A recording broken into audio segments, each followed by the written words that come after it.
അസ്സലാമു അലൈക്കും വറഹ്മത്തുള്ളാഹി വബറകാതുഹു. കണ്ടാൽ സലാം കൊണ്ടാണ് മിണ്ടൽ വേണ്ടത് എന്നുള്ളതാ നബി തങ്ങളിൽ നിന്നുള്ളത്. മിണ്ടിക്കഴിഞ്ഞു സലാം പറഞ്ഞാൽ പിന്നത് അസ്ഥാനത്താണെന്നാണ് തുഹ്ഫയിലുള്ളത്.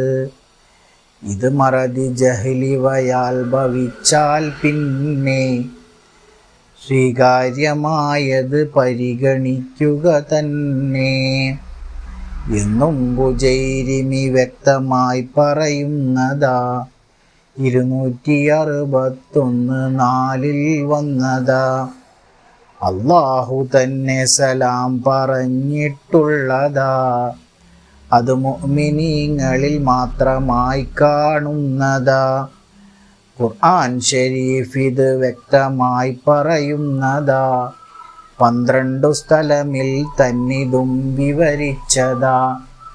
അബുൽ ബശറാദം മുതൽ നടപ്പുള്ളതാ എന്നും ഹദീസിൽ വ്യക്തമായി കാണുന്നതാ. സ്നേഹം പരസ്പരമിൽ വളർത്താൻ നല്ലതാ.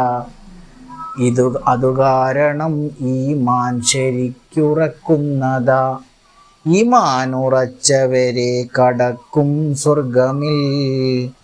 ഇതുപോലെ തന്നെ ഹദീസിൽ കാണാം മുസ്ലിമിൽ. ഇരുവീട്ടിലും ലഭിക്കട്ടെ എല്ലാ രക്ഷയും എന്നുള്ളതാ തസ്ലീം കൊണ്ട് വിവക്ഷയും. അപ്പോൾ സലാം കൊണ്ടായിരിക്കട്ടെ നാം ഏവരുടെയും സംഭാഷണങ്ങൾ ആരംഭിക്കുന്നത്. നമ്മൾ പരസ്പരം കണ്ടു കഴിഞ്ഞാൽ സലാം ചൊല്ലിക്കൊണ്ടായിരിക്കണം സംഭാഷണം ആരംഭിക്കേണ്ടത്.